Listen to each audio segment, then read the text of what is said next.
Final exams are just around the corner, and the holiday season isn't always a time for cheer. For a lot of students, the academic pressure of meeting deadlines as well as preparing for family celebrations can take a huge toll on their mental health. We spoke to students at Kennesaw State University as well as the Georgia Institute of Technology about how they manage this stress around this time. A recent survey found that nearly 70% of college students have struggled with mental health since starting school. Yet many are hesitant to seek professional help, citing long wait times, costs, or stigma. Students at Georgia Tech and Kennesaw State University shared their experiences during this demanding time. It's kind of decline. I'm like really ready for breaks and like for finals to be over. It's kind of like it just feels like I'm kind of like being dragged through. These holiday times like were a bit more lonely, so I missed a lot of my friends back home, as well as my family. With there not being a week after Thanksgiving to come back, everything was being thrown on all at once.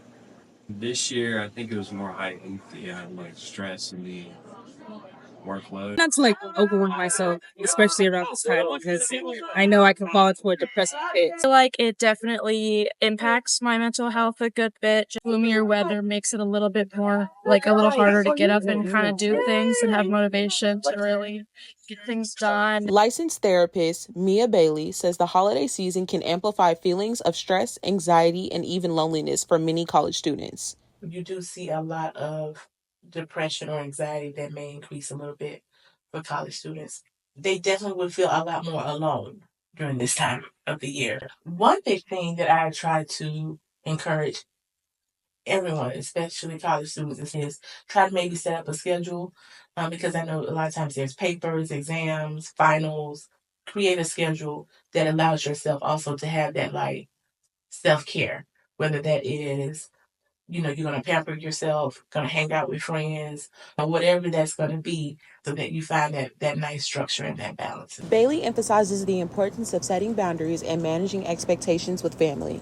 Figure out what topics may be triggering for you, and then the family know, like, these are hard no's for me, or these are some things that if this is brought up, then I may have to ask to excuse myself. I do meet a lot of students that put so much stress on themselves about their grades. There is sometimes a pressure.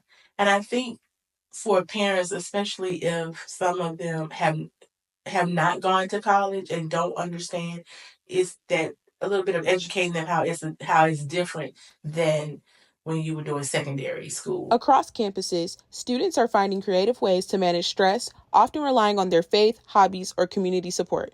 Building a community around me. There's like a church on campus that I go to. What I love to do is rock climb. It's like it's good for exercise. It helps me get my stress out and like almost like release stress and anger almost. Pray and ask God to help me, especially with it being final seasons, holiday seasons. A lot of anxiety, it's a lot of overwhelmingness that can come. Really tapping in with God and just like, okay, the peace of God can get me through anything. I keep my faith in God that I'm going to make it through. Prayer, listen to music, and just like talking about it kind of helps like level me out, so I'm at a state where I'm less stressed. I've also joined a campus ministry in the summer when I was here. Getting closer to God has definitely helped me to cope with a lot of this. For many students, family expectations and academic pressures compound the stress. My mom doesn't believe anything under a B is fancy. Trying my best to hold on to my scholarships is definitely more stressful than anything. Without them, I can't be here because I would have to get a loan out. I see my grades tank. I recently lost like Hope Scholarship. Usually from like family members, you can't really go in depth of like how hard it is. You just kind of have to quickly brush it under the rug. Study culture here at Tech is definitely very toxic. 24-hour library is insane. I've not seen my roommate sometimes come back to the room because she's been studying all night in the library, which is crazy. Like, this shouldn't be normal. Whether it's seeking support from friends, using campus resources, or simply just getting some rest, students are finding creative ways to cope with the stress of the holiday season. Reporting on your mental health and the holiday crunch, this is L'Oreal Abdullah, Fresh Take, Georgia.